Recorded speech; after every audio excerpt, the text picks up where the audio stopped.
नमस्कार विद्यार्थियों, मैं डॉक्टर शारदा भंडारी, राजकीय महाविद्यालय सिरोही। इस प्रकार काव्य तथा उसके उपयोगी विषयों में अभिरुचि उत्पन्न करने के लिए काव्य के प्रयोजनों का प्रतिपादन करने के बाद आचार्य मम्मट ने काव्य के प्रयोजक हेतुओं का वर्णन अपनी अगली कारिका में किया है। कारिका इस प्रकार है। शक्तिर निपुणता लोक शास्त्र काव्याद्य वेक्षणात् काव्यज्ञ शिक्षयाभ्यास इति हेतुस्तद उद्भवे। शक्ति कवि में रहने वाली स्वाभाविक प्रतिभा रूप शक्ति, लोक शास्त्र काव्याद्य अवेक्षणात् निपुणता, लोक शास्त्र तथा काव्य आदि के अवेक्षणात् पर्यालोचन से उत्पन्न निपुणता, काव्यज्ञ काव्य की रचना करना और काव्य की विवेचना करना जानने वालों की शिक्षा के अनुसार अभ्यास इति हेतु, ये तीनों मिलकर समष्टि रूप में उस काव्य के तद उद्भवे, उस काव्य के विकास में हेतु है। मैं पुनः इस कारिका का अर्थ कर रही हूँ। शक्ति कवि में रहने वाली स्वाभाविक प्रतिभा रूप शक्ति। दूसरा, लोक शास्त्र और काव्य आदि के अवेक्षणात् पर्यालोचन से उत्पन्न निपुणता।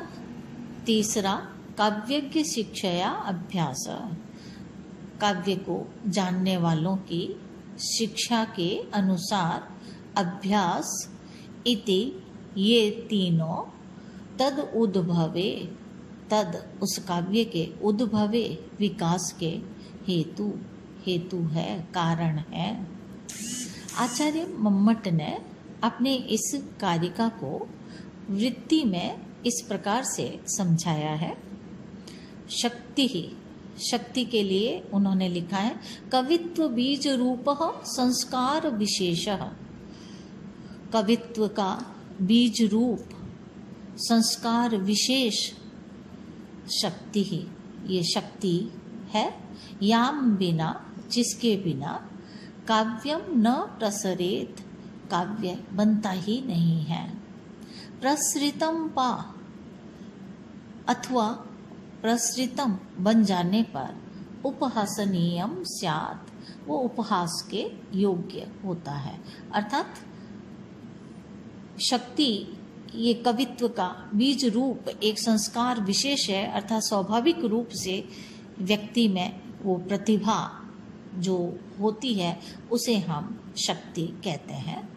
और इस शक्ति के बिना काव्य बनना संभव नहीं है। और अगर कोई उसको तुकबंदी के रूप में इधर उधर से जोड़ तोड़ करके बनाने की कोशिश करता है तो वो उपहास के पात्र होता है। दूसरा, निपुणता। अब व्यक्ति में निपुणता कैसे आएगी, किस प्रकार से, तो उसके लिए इन्होंने बहुत स्पष्ट रूप से लिखा है, लोक शास्त्र काव्याद्य अवेक्षणात्।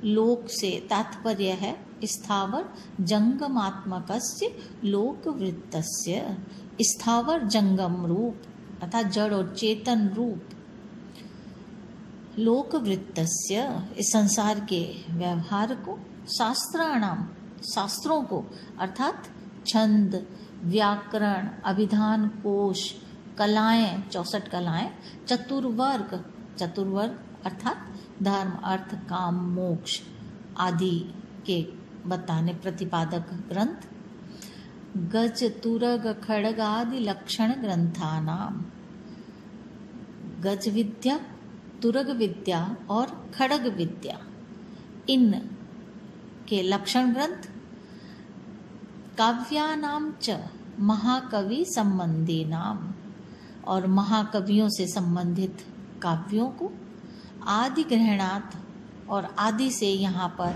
इतिहास आदि नाम च विमर्शनात्, इतिहास आदि के विमर्श से व्युत्पत्ति अर्थात विशेष ज्ञान उत्पन्न होता है। अर्थात ये व्युत्पत्ति जो है वो किसी कवि में, किसी पाठक में, किसी आलोचक में कैसे आ सकती है, इसका आचार्य मम्मट ने बहुत ही सुंदर वर्णन यहाँ पर किया है। इन्होंने बताया कि स्थावर जंगमात्मकस्य, जड़ और चेतन ये जितना भी संसार है उसका ज्ञान होना चाहिए। शास्त्रों का विमर्श, और शास्त्रों में कौन कौन से, छंद शास्त्र, व्याकरण शास्त्र, अभिधान कोश, 64 कलाओं के प्रतिपादक ग्रंथ, चतुर्वर्ग धर्म अर्थ काम मोक्ष इनके प्रतिपादक ग्रंथ, गज विद्या, तुरग विद्या, खड़ग विद्या आदि के प्रतिपादक ग्रंथों को तथा महाकवियों के ग्रंथों को, इतिहास आदि के विमर्श से जो व्युत्पत्ति अर्थात एक विशेष प्रकार का ज्ञान उत्पन्न होता है, वह भी काव्य का एक हेतु है। तीसरा, अभ्यास। अभ्यास के लिए इन्होंने कहा है काव्यम कर्तुम विचारयतुम च ये जानन्ति, ये जो काव्य को करने और उसकी विवेचना करना जानते हैं, तद उपदेशेन उनके उपदेश से, उनके उपदेश के अनुसार करणे कार्य के निर्माण करने, योजने और उसको जोड़ तोड़ करने में, पुनः पुण्येन प्रवृत्ति बार बार प्रवृत्ति, ये अभ्यास कहलाता है। तो त्रयः समुदिता, ये तीनों मिलकर समष्टि रूप में, न तु व्यस्ता अलग अलग नहीं, तस्य काव्यस्य उद्भवे, उस काव्य के उद्भव अर्थात निर्माणे समूलासे च, निर्माण और विकास में हेतु है, कारण है, न तु हेतवः, तीनों अलग अलग कारण नहीं है।